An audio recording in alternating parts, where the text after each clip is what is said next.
Victory Capital officially taps out, and Trian gets Janus Henderson for $52 a share. I am telling you, this is the year of the mega monopoly. Monopoly is a massive stretch. It's just survival consolidation. You always kill my narrative, but you have to admit Netflix quietly buying Ben Affleck's AI startup is wild. Wait, Batman is doing tech deals now? He is. We'll get to Hollywood's existential crisis shortly, but first, we need to unpack Merck's $6 billion cancer play. The rundown. $6 billion for Terns Pharma. I read the release 3 times trying to find the justification for that price tag. Merck is paying a massive premium here. It is pure strategic scale. Oncology is an arms race right now, Maya. You either buy the pipeline or you get left behind.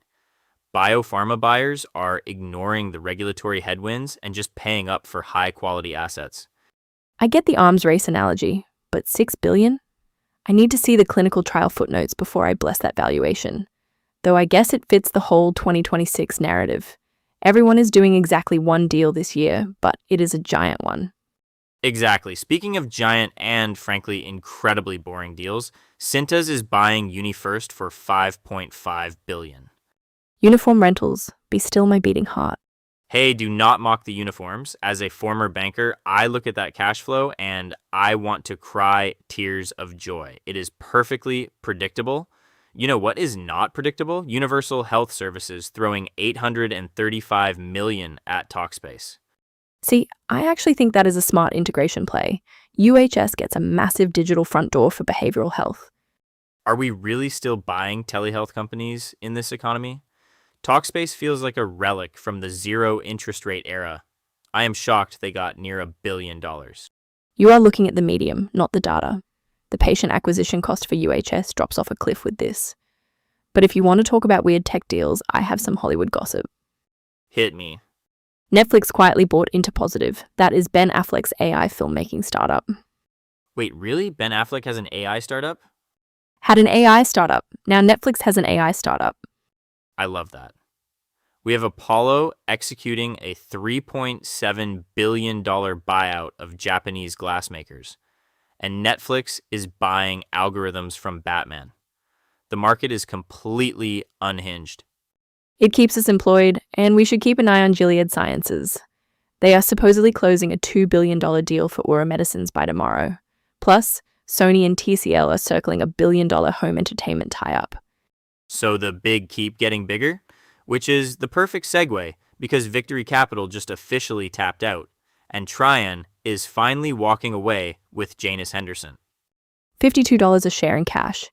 Let me pull up the amended merger agreement, because General Catalyst is in the mix now too. The big one. So Victory Capital officially packs up its toys and goes home. Trian and General Catalyst finally get Janus Henderson for $52 a share in cash. I'm still trying to wrap my head around this buyer consortium. You have an activist hedge fund teaming up with a Silicon Valley venture firm to buy a legacy mutual fund manager. It is like a terrible finance joke. An activist, a VC, and a stock picker walk into a bar. And they buy the bar for $52 a share. Look, I actually love this structure. It makes perfect sense if you look at the 2026 playbook. Everyone is hunting for absolute scale. Trian gets the massive AUM footprint, and General Catalyst gets a distribution engine for whatever fintech or AI wealth products they are incubating. Okay, stop. Stop right there. You are doing the banker thing again. I am just connecting the dots. You are hallucinating synergies. General Catalyst is a venture firm. Janus Henderson sells mutual funds to retirement plans. You really think someone in Peoria checking their 401k wants an AI-generated portfolio rebalancing tool from a seed-stage startup? The math on this premium assumes a massive turnaround in net flows, which Janus has struggled with for years. But that is exactly why Trian is there. They do the ruthless operational cleanup. They cut the fat. GC brings the shiny new tech wrapper. You have to admit, seeing Victory Capital walk away from this fight means Trian priced them out perfectly. Victory is off licking its wounds right now. Or Victory dodged a bullet. I read the amended merger agreement this morning. The breakup fee is completely asymmetrical.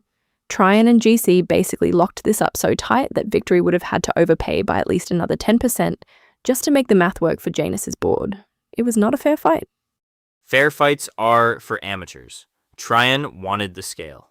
You look at the market right now, buyers are only moving on massive, high-quality assets. They are ignoring the incremental bolt-on deals entirely. I will give you that. The volume of deals is down, but the sheer size of the checks is wild. $52 a share in straight cash is a heavy flex. But look at the footnotes on the financing. General Catalyst is taking a very specific preferred equity slice here. They are protecting their downside while Trian takes the common equity risk. GC knows exactly what they are doing, and it is not just about a tech wrapper. They structured this so they get paid first if the turnaround stalls. That is actually smart. I did not catch that preferred slice. You think they do not trust the Trian operational magic? I think venture capitalists like guaranteed returns when they step out of their lane. Janus Henderson is already the product of a giant merger from a few years ago that was supposed to solve all their scale problems.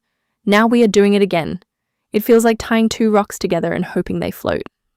A very expensive pair of rocks. Speaking of heavy flexes and expensive rocks, writing a $6 billion check for a cancer pipeline is certainly one way to get Wall Street's attention. Merck is certainly not playing small ball either. We should probably talk about what they are doing with Terns Pharma. Voices. I am reading through this morning's analyst notes, and the consensus spin is just hilarious. They keep saying 2026 is being defined by fewer but significantly larger deals. They claim buyers are prioritizing strategic scale over incremental growth. Which is just a very polite research-approved way of saying the mid-market is completely dead. Financing is a nightmare right now. Unless you have massive cash reserves or a bulletproof balance sheet, you are sitting on your hands. It is not strategy. It is survival. I actually disagree with you there. I do not think it is just a debt market issue. I really think it is about scale. Look at the asset management consolidation. Trian and General Catalyst just amended their deal to take Janus Henderson for $52 a share in cash. Victory Capital officially tucked its tail and walked away. True. But look at who is writing the checks. You just mentioned General Catalyst, a venture capital firm teaming up with an activist hedge fund to buy a legacy asset manager. That structure is wild. The traditional buyer pools are totally blurring.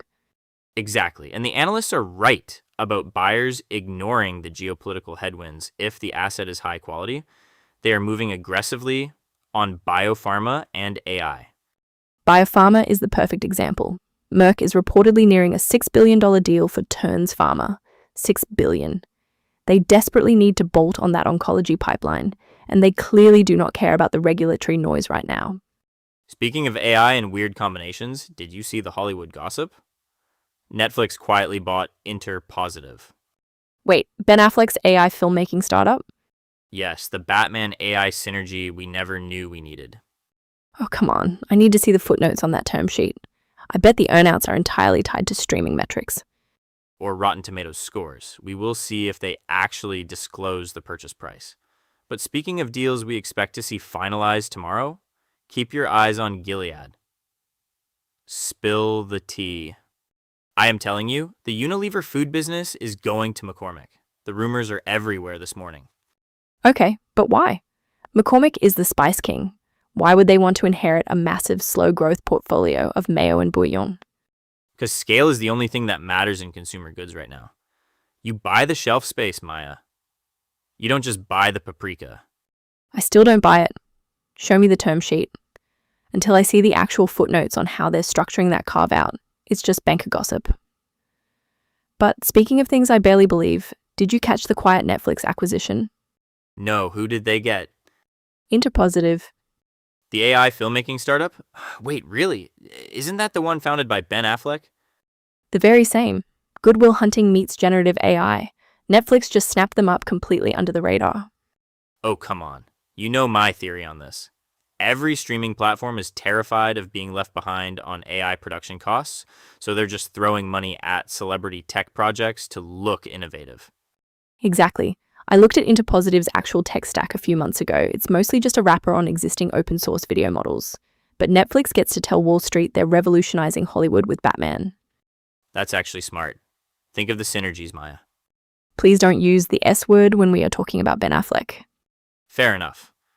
Hey, speaking of people taking a hit to their pride, Victory Capital is officially out, Yep, licking their wounds and going home. which means the massive bidding war for Janus Henderson is finally over. Victory bowed out. Leaving Trian Fund Management and General Catalyst holding the prize. They just amended their merger agreement for $52 a share in cash. It is a massive play for strategic scale. It really is. And honestly, looking at the fine print Trian just filed this morning, Victory Capital might be lucky they lost. Tomorrow's radar. So tomorrow, I'm strictly watching the grocery aisle. The whisper numbers on Unilever dumping its food business to McCormick are getting incredibly loud. You and your spice rumors? I'm watching the SEC feeds for Gilead. We should see the ink dry on that $2 billion Euro Medicines acquisition by tomorrow afternoon. It's a textbook strategic scale play. Boring. The real action is in Hollywood. Sony and TCL are supposed to announce that $1 billion home entertainment tie-up. And don't forget, Netflix just quietly bought Interpositive. Wait, Interpositive? The AI filmmaking startup? Founded by Ben Affleck, yes. Oh, come on. Since when is Ben Affleck an AI tech bro? Since Netflix cut the check, I think they're terrified of falling behind on AI-generated content. I need to see the cap table on that one. An actor pivoting to generative AI just screams peak hype cycle to me. Hey, maybe the AI will finally write him a good Batman script. We'll track the filings and see you all tomorrow.